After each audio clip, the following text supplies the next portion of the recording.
So I go to the Apollo, and honestly, that's when comedy for me was realized. I went to the Apollo. They saw it. They laughed. The executive producer at the Apollo goes, "Who the fuck are you? Where'd you come from? You are hilarious. We want you to come back for Showtime at the Apollo." And I'm just being honest with the audience. I went there. I saw lights, camera, action. I told them that I wasn't feeling so well, and I saw the back door, and I went home. I took the one train, and I went right back home. I just said, I'm not for this.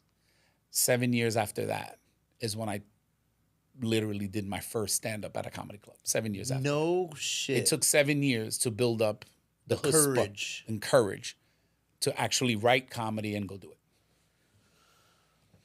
All right, so take me back, because I'm sure everyone listening to this right now was like, "This is the pinnacle moment," and then you fucked everybody and I up. fucked it up. It's so like it's like a cliffhanger, but then there's no payoff, So I bro. walk into Apollo and I see lights, camera, action, and I rolled out. Bro, you don't understand. I was like that. Look, because you start seeing the real like suits, and you start producers, people putting, the microphones through.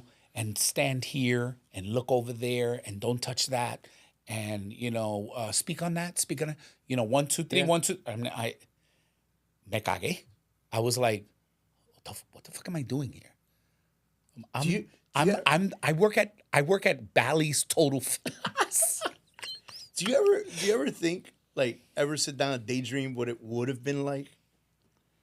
My life, I'm sure. My life, bro, when I think about it, my life would have been absolutely so different, because I look at Chappelle and Fluffy, who started their careers in their teenage years, and I go,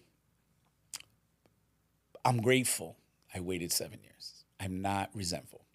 I'm grateful, because God only knows what would have happened had I gotten on.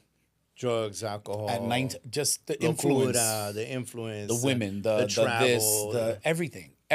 God 17 kids, 18 different mamas.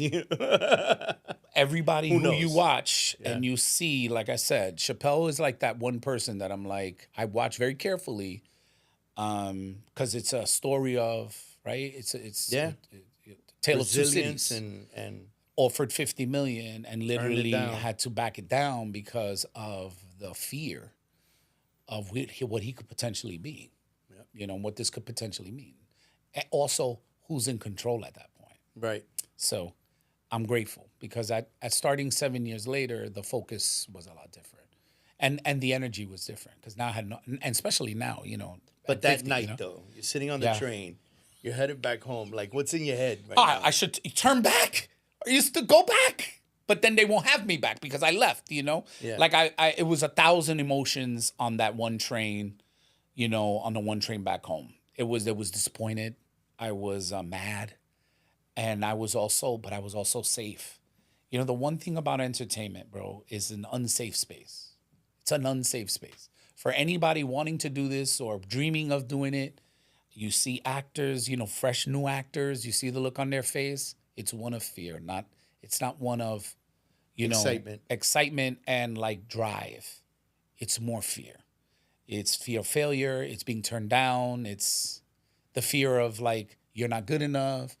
Comedy, it's like that. In the beginning, it's a very tough world, Entertainment in the beginning, it sucks. It's like one of those things where you think about, like, I want to be famous, and then you think, but do I want to carry the burden of fame? Yeah. You know what I mean? Like, can I be famous and still be like who I am today? Like, it's a trade. It's a trade. You can't have them both. I can't have them both. The fact that airports are, a place where even TSA workers gotta come take pictures, and I got a flight to catch, and then when I get to the gate, it's more pictures. There's more. Aren't you the? You know what I mean? Are you the Latin assassin? Whatever it is that they want to say, you gotta eat that. Yeah. Even though you're exhausted, you got 2 hours of sleep. They don't know that you got to take the worst shit of your life. You're just wait. You don't want to miss your flight. Yeah. Can I get a picture? And you're like, ay, boy, I got. Ay, get away. Get away from me. But nobody, it's a you give to get. Yeah. You give to get. I don't ever. I realize at this point, I never want to be without being known. But at least I'm known for being funny. Yeah. I'm not known for estupidez or tonteria. Or you. Oh, I saw you in that movie where you remember when you were Jonathan, and and I'm like, wherever people see me and they know me for being Mark, and I love being that part. Mark. Just be Mark. Love that. That is awesome. I I can imagine what you're thinking on that train, like on the way back. Did your grandparents know that you were going to do this? No, nobody you were did. on your Only way- my mom. Only my mother knew. Okay. Only my mother. I told And my when you mother, came Mom, they back want me to go home to and the you- Apollo to be funny. My mother goes, Mark, you are funny. You are funny. You should go. And that's why I went. When you came back home and you go to mom and you go, I told her the truth. bounced. What did she I say? told the truth. I said, Mom, I got scared. She goes, I knew it. I knew it. She didn't even. We never talked about it. Didn't even again. have to talk We about didn't it even talk anymore. about it again. I go, Mom, I got I saw those people with cameras. I saw these people kept coming up to me and putting stuff on me and clipping me and telling me to. I said, Mom, I got scared. I didn't know what to do. And I didn't also, I said, I forgot what I was gonna say. What act I was gonna do. I don't know if I was gonna do the aerobics act or this act. I didn't know what I was gonna do. I got scared. And I left. She said, you have your chance again. Yeah. She wasn't And you wrong. did. She wasn't wrong. She wasn't wrong, and you did. She wasn't wrong. When was the 7 years later? What happened? What was like the I thing that was happened working 17 years later? I was working a really shitty job, but I was getting paid pretty good at that time. Okay. And I realized that this money was not happiness. That this money was just money. It was making everybody else happy but me. Money's a weird thing. It's a weird thing to me. And I know I get a lot of, even my own fiance, we have such a different feeling about money texture-wise. I was making good money at the time, maybe $60,000 at the time, the time, which yeah, at that time in the 90s, it's good money. It's good money. It was a good, I don't say that like, I just mean as far as working class, right? Which I was, blue collar guy. This is what I was making at that time. And I was like, it's definitely enough to pay $1,500 in rent and have a new car type of lifestyle. I wasn't, it's not enough to vacation in Madrid and do all that kind of shit. It was middle class But life it's middle in the class, 90s, you vacation, in Aruba, Chacho, man. for $1,100 all in and you're good. I went, I'm laughing because I'm like, yo, you were way ahead of me. Yeah. In 95, 96, I was early in the Marine Corps. I think my first year, I made $12,000 the whole year. And I'm like, you made 60? Whoa! Yeah, exactly. So I was just in this dead end space. And it wasn't so much when you're in a dead end job that you're, I wasn't growing in here. Right. It was one of those jobs that was so mundane and so brutal when it came to, people who are creative. The one thing you can't do is go like this. Yeah. Because that's when you feel the most Stuck. Yeah. Like you feel like you can't get out of a box. Claustrophobic. When someone says, don't think. Don't think. I want you to get up, go like this, hands down, hands up, hands down, and sit down again. Every day, I want you to get up, hands up. Bro, as a creative person, that is prison. I was imprisoned and needed to get out. So I started taking these little writing courses. I took this one course in Manhattan because then I was working in the Bronx and I could go to Manhattan on the 4 train. Yeah. On what is that? The Express. The Express, yeah. And I'm downtown in 20 minutes. Yep.